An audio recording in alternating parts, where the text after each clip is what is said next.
Buenos días, estudiantes. En esta clase continuamos con la unidad 1, Bases cromosómicas de la herencia y análisis mendeliano. Comenzamos a tratar el tema cruzamientos dihíbridos y segunda ley de Mendel.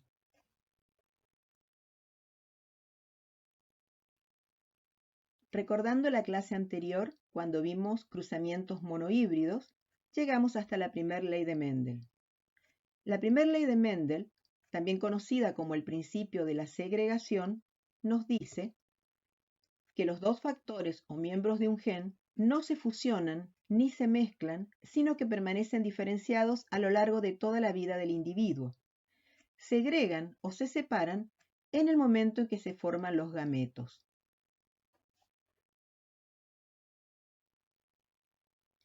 Interpretando la primera ley de Mendel, recuerden que como resultado del cruzamiento realizado por Mendel entre plantas que provenían de líneas puras y que diferían en un par de caracteres, esa F1 que obtuvo primer generación eran plantas genéticamente heterocigotas.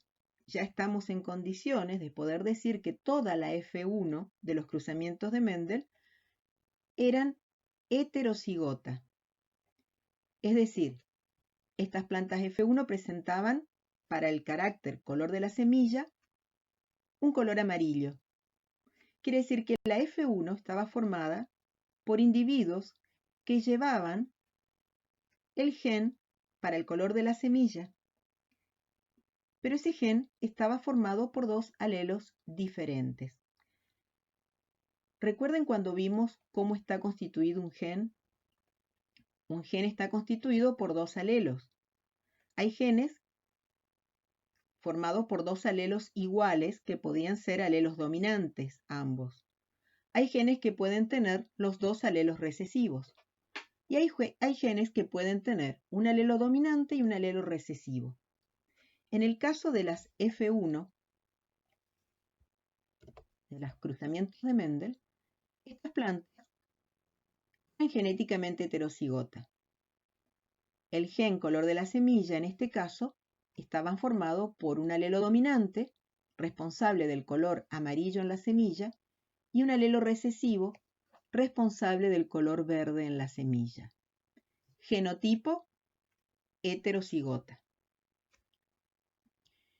Cada uno de estos alelos los hemos visto ubicados en un lugar del cromosoma. Ese sitio fijo en el cromosoma se denomina locus. Por lo tanto, el alelo dominante A se encuentra en un locus en el cromosoma y en el cromosoma homólogo se va a encontrar el alelo recesivo, A minúscula. Lo mismo para todo el resto de las plantas de la F1.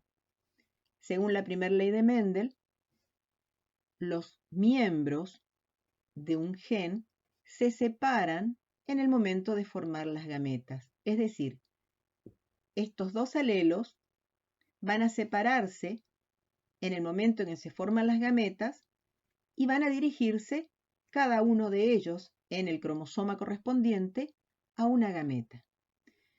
Si nosotros representamos cada uno de estos alelos en su cromosoma y dentro de una gameta, veremos de esta manera. Vamos a ver la gameta, que la vamos a representar siempre por un círculo, un cromosoma, este sitio de color rojo, el locus, donde se aloja el alelo dominante. Tenemos la formación de otra gameta que va a llevar los cromosomas y en este caso lleva también el cromosoma donde se encuentra el alelo recesivo. De la misma manera para el resto de las plantas de la F1. Es decir, que todos los individuos de la F1 van a producir gametas que van a llevar tanto el alelo dominante como alelos recesivos.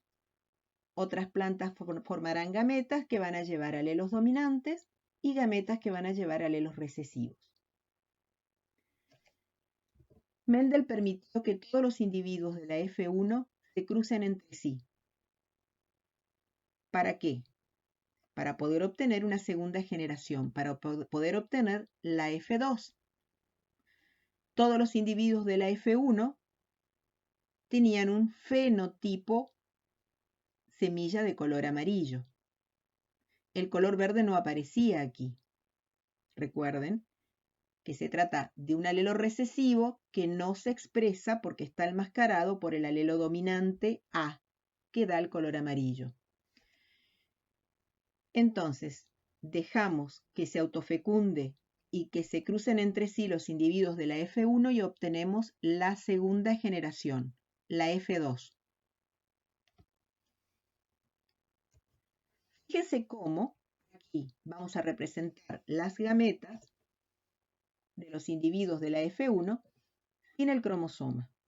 Vamos a encerrar en un círculo, esto me indica gameta, y voy a encerrar a la letra A mayúscula, es decir, al alelo dominante.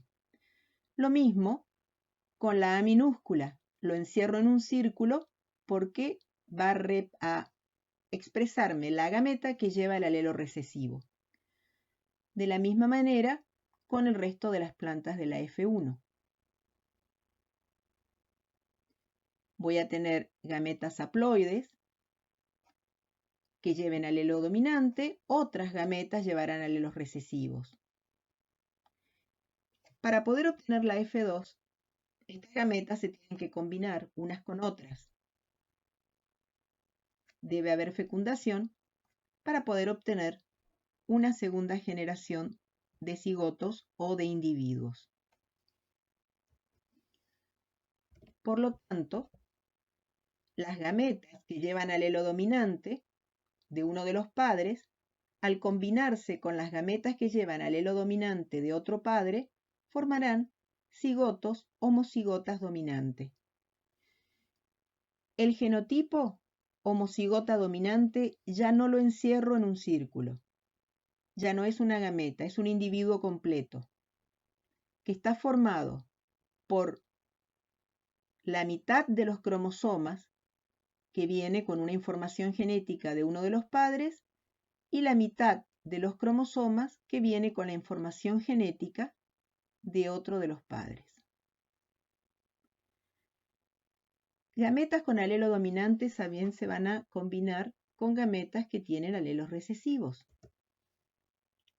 Voy a obtener como resultado individuos genéticamente heterocigotas. Tampoco lo encierro en un círculo porque es la constitución genética de esos individuos. No son gametas, es la constitución genética completa del individuo. Estos cigotos son heterocigotas. La mitad de la información genética viene de uno de los padres y la otra mitad de la constitución genética viene del otro padre. Y así se seguirán combinando todas las gametas. En este caso voy a tener individuos heterocigotas también. Van a combinar gametas que llevan alelos dominantes con gametas que llevan alelos recesivos.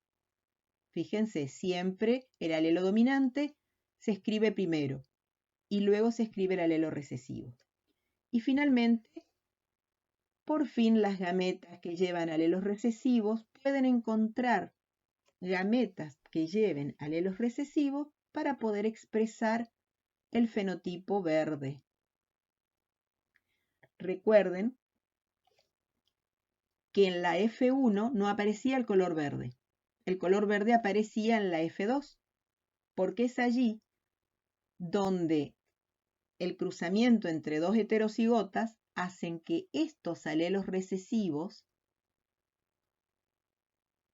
se puedan combinar para formar el fenotipo verde. Por lo tanto, en la F2 voy a obtener una razón fenotípica 3 semillas amarillas, una semilla verde. Y una razón genotípica, dado por el genotipo de estos individuos, que será la proporción 1-2-1. Un homocigota dominante, 2 heterocigotas, un homocigota recesivo. Ahora estamos en condiciones de comenzar a ver cruzamientos dihíbridos. ¿Qué ocurre si cruzamos plantas provenientes de líneas puras y el cruzamiento se realiza entre plantas que difieren en 2 caracteres diferentes? Cada uno de estos caracteres es controlado por un gen. Es decir, vamos a analizar 2 caracteres que se transfieren en forma independiente. Mendel obtuvo una línea pura de plantas que producían semillas amarillas, pero además producían semillas que llevaban una superficie lisa. Realizó un cruzamiento con una línea pura de plantas que producían semillas de color verde, pero que además presentaban una superficie rugosa. Aquí estamos hablando de 2 caracteres. Un primer carácter, color de la semilla, verdes y amarillas. Habíamos visto que ese color de la semilla era un carácter que se expresaba a través de un gen. Pero ahora vamos a ver otro gen. Un gen que controla cómo será la superficie de la semilla, si será lisa o será rugosa. Entonces, Mendel, antes de realizar este cruzamiento, obtuvo líneas puras. Se aseguró de obtener durante varias generaciones plantas que produzcan semillas de color amarillo y de superficie lisa. Por otro lado, líneas puras de plantas que produzcan semillas de color verde y de superficie rugosa. Una vez que se aseguró estos caracteres, realizó el cruzamiento.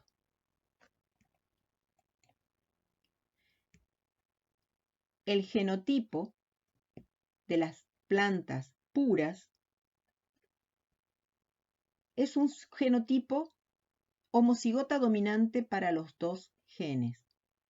Nosotros tenemos, por un lado,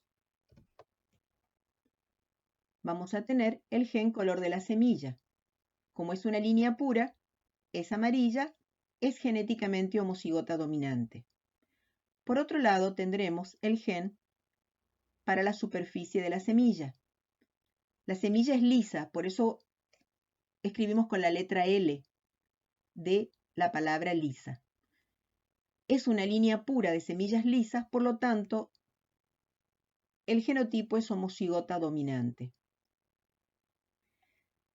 Quiere decir que si este genotipo es un gen formado por 2 alelos dominantes, este genotipo se expresa a través de un gen también, es otro gen independiente, que está formado también por 2 alelos dominantes.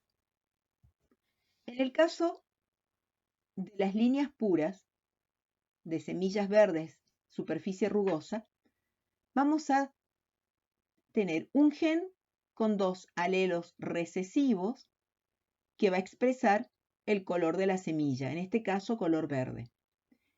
Otro gen independiente del anterior, que es el gen para la textura de la semilla.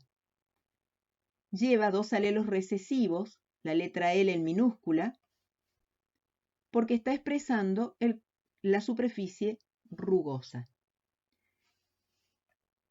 Las líneas puras que presentan genotipo homocigota dominante para los 2 caracteres y las líneas puras que presentan genotipo recesivo para los 2 caracteres. Si vamos a representar cada uno de estos alelos en un cromosoma, lo representamos de esta manera.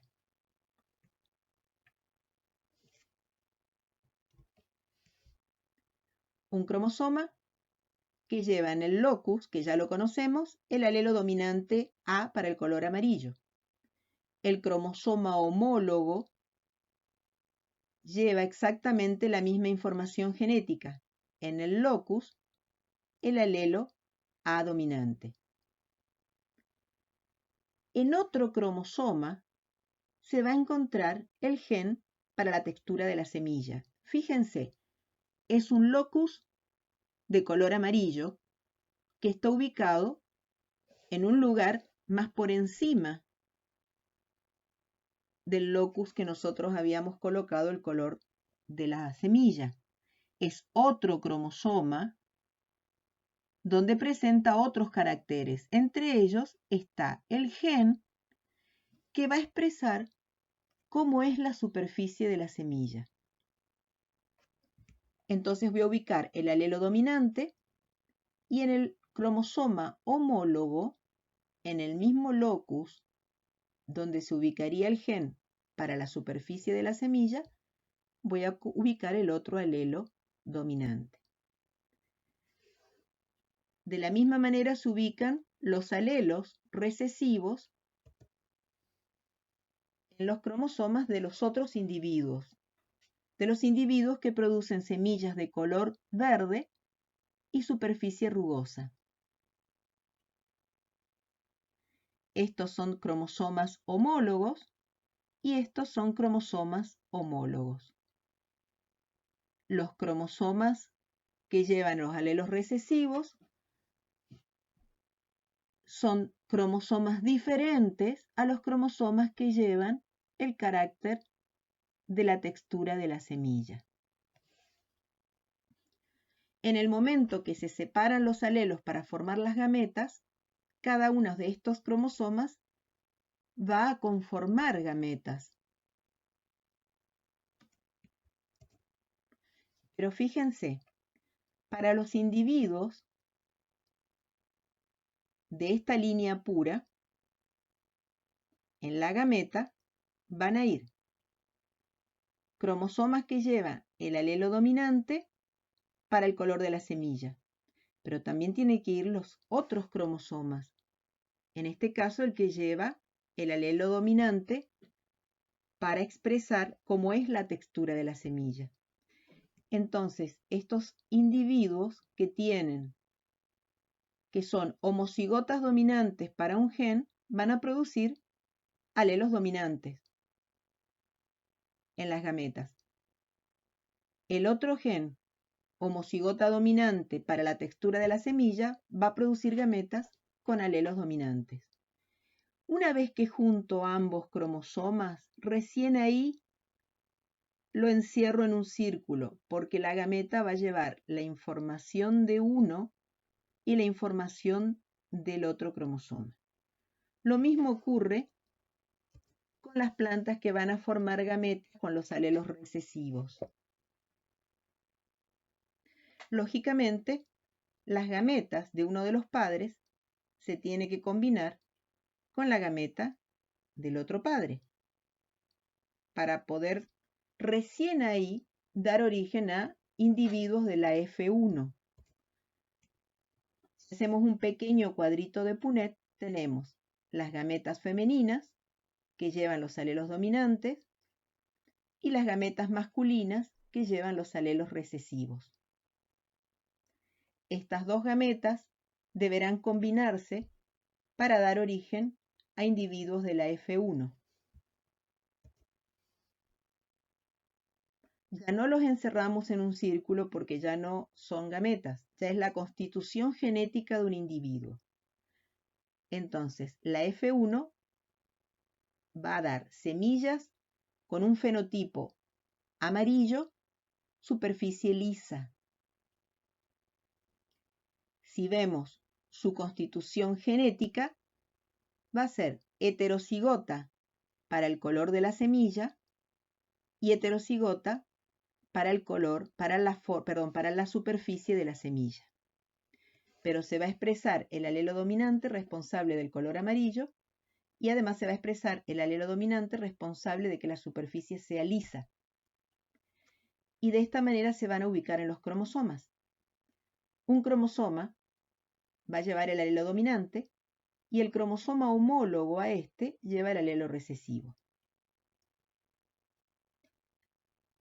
Para el otro gen, hay cromosomas que van a llevar el alelo dominante y sus cromosomas homólogos llevarán el alelo recesivo. Siempre en el mismo lugarcito se ubican, en el mismo locus.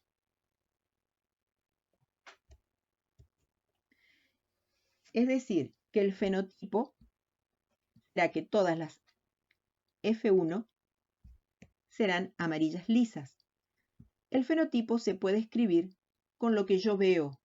No se olviden que el fenotipo es la expresión de lo que se observa, de lo que se ve. Voy a anotar A dominante, guión bajo, L dominante, guión bajo. Es decir, yo sé que es amarilla y lisa. Genéticamente no sé qué alelos va a llevar en esos guiones. Por eso puedo escribir el fenotipo de esta manera, con lo que yo observo. Amarillo, liso, y el guión. Pero, luego de haber hecho estudios genéticos, sé que el genotipo de toda la F1 es doble heterocigota. Heterocigota para el primer gen y es heterocigota para el segundo gen.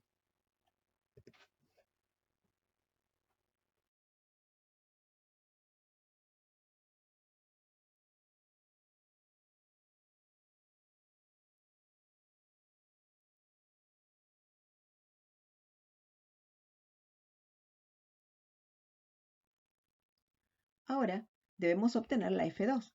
Por lo tanto, debemos cruzar a todos los individuos de la F1. F1 por F1. Fíjense que los individuos de la F1 son todas semillas amarillas de superficie lisa. La F1 es doble heterocigota. Este sería el genotipo de la F1. Heterocigota para el primer gen, heterocigota para el segundo gen. En el resto de los individuos de la F1 se repite el doble heterocigota. Según la primera ley de Mendel, cada uno de los miembros de la pareja génica se va a separar en el momento en que se forman las gametas. Tenemos aquí representado a los alelos en los cromosomas. Y ahora vamos a ver cómo cada uno de estos cromosomas que llevan el alelo correspondiente se dirigen a la formación de las gametas. Cada individuo de la F1 produce 4 tipos diferentes de gametas. ¿Por qué digo 4 tipos diferentes de gametas? Sabiendo de que las gametas que llevan alelos dominantes tienen que unirse y fecundarse con gametas que llevan otros alelos que pueden ser dominantes o pueden ser recesivos, se va a formar diferentes tipos de gametas. Por ejemplo, vamos a tener gametas con los 2 alelos dominantes. Si nos fijamos, este cromosoma que lleva el alelo dominante se va a encontrar con el cromosoma que lleva el alelo dominante para el otro carácter, para el carácter superficie de la semilla. Va a formar gametas que llevan alelos dominantes para el color de la semilla y para saber cómo es la superficie de la semilla.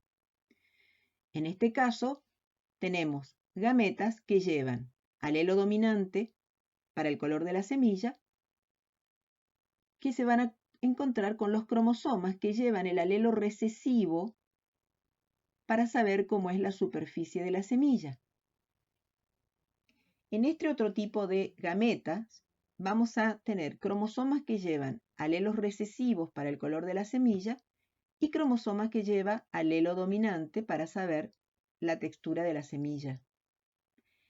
Y también habrá gametas que se van a formar por la presencia de cromosomas que llevan alelos recesivos para el color de las semillas y alelos recesivos para saber cómo es la textura de la semilla. De esta manera me quedan conformados 4 tipos de gametas. las que llevan alelos dominantes, las que llevan algunos alelos dominantes y alelos recesivos para el otro gen, las que llevan todos los alelos recesivos para ambos genes, y las que llevan alelos recesivos para un gen y alelo dominante para el otro gen. De igual manera se van a formar las gametas del resto de las plantas de las F1.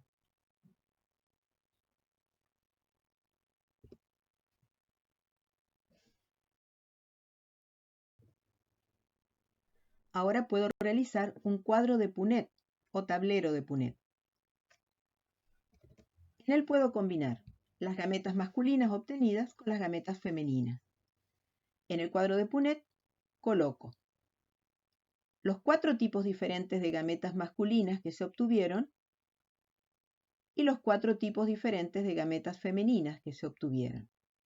Fíjense que si bien son diferentes dentro de las gametas femeninas, son muy similares a la constitución genética de las gametas masculinas. Para que haya fecundación debe haber combinación de las gametas. Todas las gametas femeninas se deben combinar con todas las gametas masculinas. Y el resultado que voy a obtener es el siguiente. 16 posibles combinaciones entre las gametas. Por ejemplo, la gameta femenina que presenta alelos dominantes para el primer gen y alelo dominante para el segundo gen, se combina con gametas masculinas que presentan alelo dominante para el primer gen y alelo dominante para el segundo gen, me dan cigotos, homocigotas dominantes para ambos genes.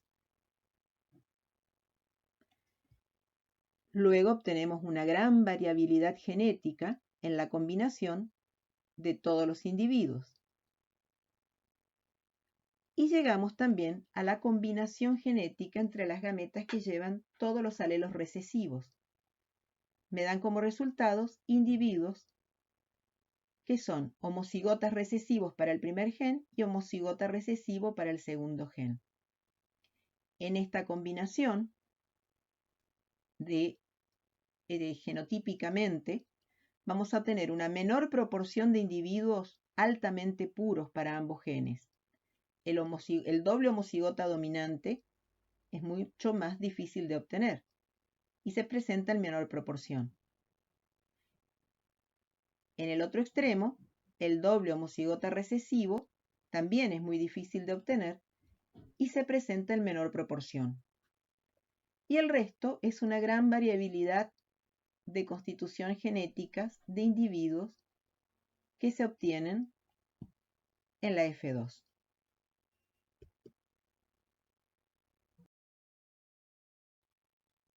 Finalmente, Mendel propone su segunda ley. La segunda ley de Mendel, también conocida como la ley de la transmisión independiente, nos dice, los caracteres se heredan en forma independiente, es decir, los alelos de un gen se transmiten independientemente de los alelos del otro gen. Nosotros vimos un cruzamiento dihíbrido entre plantas que difieren en 2 caracteres. Un carácter, el color de la semilla. Hay un gen que expresa el color de la semilla. El otro carácter, cómo será la superficie de esa semilla. Es otro gen, diferente al anterior, que expresa la forma que tiene la superficie de una semilla. Son 2 genes diferentes que se heredan en forma independiente uno de otros. Estamos tratando casos de transmisión independiente, es decir, son genes que se transmiten en forma independiente uno del otro y estos genes se ubican en cromosomas diferentes. Por lo tanto, al formarse los gametos, cada alelo de un gen se puede combinar con cada uno de los alelos del otro gen. Nosotros realizamos un cuadro de Punnett para combinar los 4 tipos diferentes de gametas femeninas con los 4 tipos diferentes de gametas masculinas. Y observamos que en la combinación existían 16 genotipos diferentes que resultaron de esa combinación. A veces el cuadro de Punnett se vuelve engorroso y muy difícil de manejar cuando se van a utilizar en el cruzamiento más de 2 pares de caracteres. Entonces preferimos utilizar un método que se denomina método dicotómico o método corto. Para poder determinar los gametos de una F1, la F1 es doble heterocigota. Para el primer gen se presenta heterocigota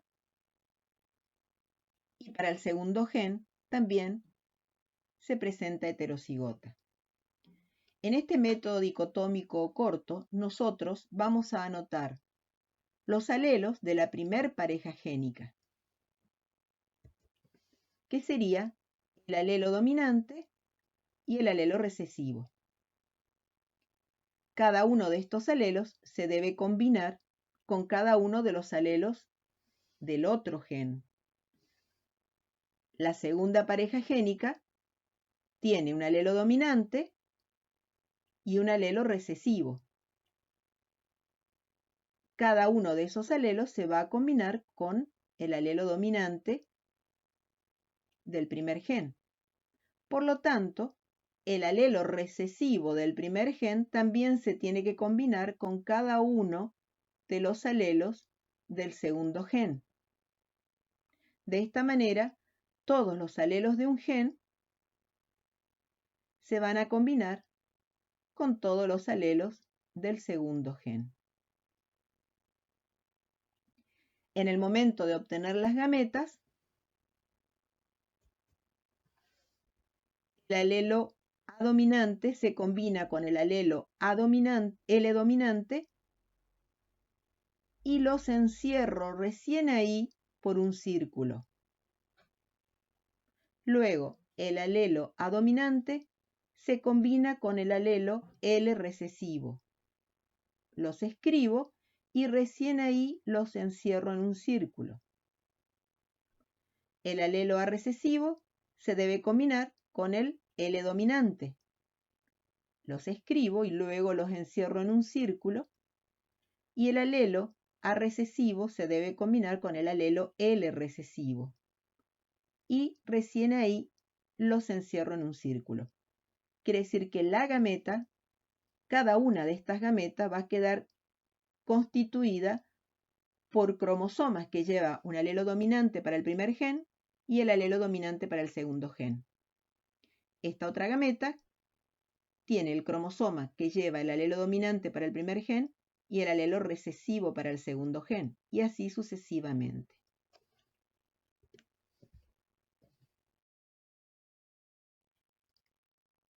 Si volvemos a nuestro cuadrito de Punnett, vemos que coinciden las gametas masculinas que obtuvimos y las gametas femeninas que obtuvimos también por el método dicotómico corto. Continuando con nuestro método dicotómico corto, vamos a ver cómo se calculan las frecuencias fenotípicas de la F2, por lo que tenemos que cruzar los individuos de la F1 entre sí. Cada individuo de la F1 tiene un genotipo doble heterocigota. Al cruzar con otro individuo de la F1, también doble heterocigota, este cruzamiento se realiza como si fuera un cruzamiento monohíbrido para cada uno de los genes. Heterocigota por heterocigota, en el cruzamiento monohíbrido de Mendel me daba como resultado una razón fenotípica 3A1. Aquí tengo anotado, y ustedes los tienen en la guía de trabajos prácticos, este cuadro. Tengo anotado los alelos de la primera pareja génica y tengo anotado los alelos de la segunda pareja génica. Son los alelos del primer gen y los alelos del segundo gen. Dijimos que para cruzar un doble heterocigota por un doble heterocigota, hago de cuenta que se trata de cruzamientos monohíbridos para cada uno de los genes. Para el primer gen heterocigota por heterocigota me da una frecuencia en la F2 de 3:1. Como es fenotipo, puedo escribir el alelo dominante con una rayita, pero el alelo recesivo, siempre que va acompañado de otro alelo recesivo, debe ir escrito junto a las dos letras en minúscula. Para el segundo gen, hago el mismo cruzamiento, heterocigota para el segundo gen por heterocigota, la proporción fenotípica va a ser 3:1, pero ahora con los alelos del segundo gen. Por lo tanto, los alelos del primer gen se deben combinar con todos los alelos del segundo gen. El mismo razonamiento, los alelos del primer gen se deben combinar con todos los alelos del segundo gen. De esta manera, completo que todos los alelos se combinen entre sí. Luego tengo que obtener la frecuencia fenotípica de esa F2. Se hace de la siguiente manera. Se debe multiplicar 3 por 3, 9. Escribo el primer fenotipo para el primer gen y el fenotipo para el segundo gen. Para la segunda combinación, 3 por 1, 3. Y escribo el fenotipo. Para la otra combinación, 3 por 1, 3. Escribo la combinación, el genotipo. Finalmente, 1 por 1, 1. Y tenemos todo el genotipo recesivo. Si yo sumo estas frecuencias, 9 más 3 más 3 más 1, me da como resultado 16. Es decir, que en la F2 voy a obtener de 16 individuos, 9 serán amarillas y lisas. De 16 individuos, 3 serán amarillas rugosas. De 16, 3 serán verdes y lisas, y otra combinación será que de 16, una resultará verde rugosa, con todos los alelos recesivos.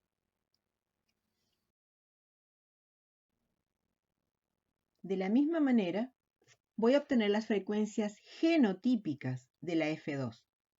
Sigo considerando F1 por F1, doble heterocigota por doble heterocigota. Como dijimos anteriormente, lo resuelvo como si fuera cruzamiento monohíbrido para cada uno de los genes. En un cruzamiento monohíbrido, la razón genotípica de la F2 me da un resultado 1, 2, 1. Un homocigota dominante, dos heterocigotas, un homocigota recesivo. Por lo tanto, para hallar las frecuencias genotípicas, lo hago de la siguiente manera. Para el primer gen, heterocigota por heterocigota, me da una frecuencia 1, 2, 1. Un homocigota dominante para el gen, dos heterocigota, un homocigota recesivo. Para el segundo gen, es el mismo razonamiento. Heterocigota por heterocigota, voy a obtener la proporción genotípica 1, 2, 1, notando los alelos del segundo gen. Para que los alelos del segundo gen se sigan combinando con los otros alelos del primer gen que faltan combinar, se anota de la misma manera esa proporción. Voy a tener para el primer gen la proporción genotípica 1, 2, 1. que van a combinarse con cada uno de las proporciones genotípicas 1, 2, 1 del segundo gen. Como en el caso anterior, para fenotipo, en este caso también voy a encontrar las frecuencias genotípicas de la siguiente manera. 1 por 1, 1. El genotipo que voy a anotar va a ser el homocigota dominante para el primer gen y el homocigota dominante para el segundo gen.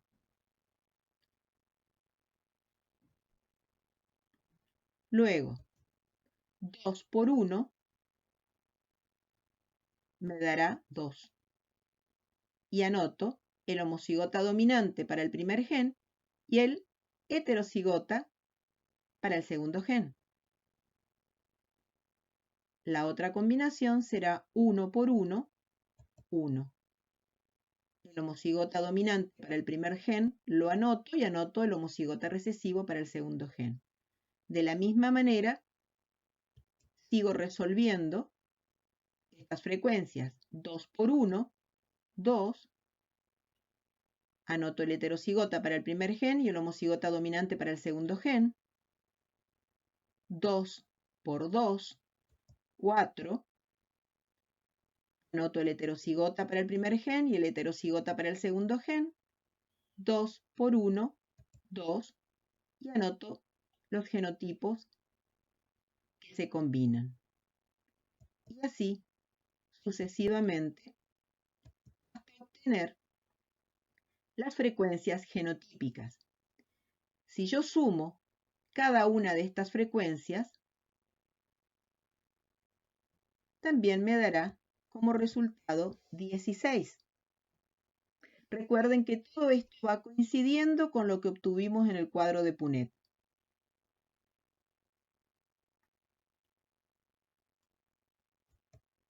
De 16 voy a obtener un individuo homocigota dominante para los dos genes, altamente puro.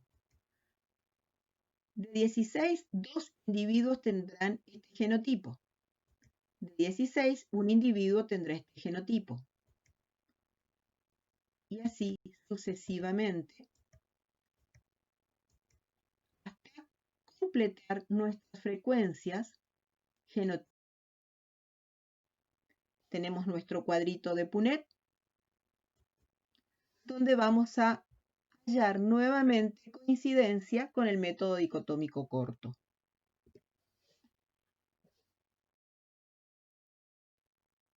Para finalizar, ¿qué frecuencia fenotípica se obtiene en la F2 de un cruzamiento entre dos plantas que difieren en dos caracteres diferentes, es decir, en un cruzamiento dihíbrido? La frecuencia fenotípica será 9331. Se obtienen 4 fenotipos diferentes. Recuerden que, como resultado de un cruzamiento monohíbrido, la frecuencia fenotípica de la F2 era 3A1. Ahora, en un cruzamiento dihíbrido, la frecuencia fenotípica es 9331. ¿Qué frecuencia genotípica se obtiene en la F2 entre dos plantas que difieren en dos caracteres? Esa frecuencia genotípica será 121, 242, 121. Se obtienen 9 genotipos diferentes. En un cruzamiento monohíbrido, la frecuencia genotípica de la F2 era 121. En cambio, ahora en un cruzamiento dihíbrido será 121, 242, 121.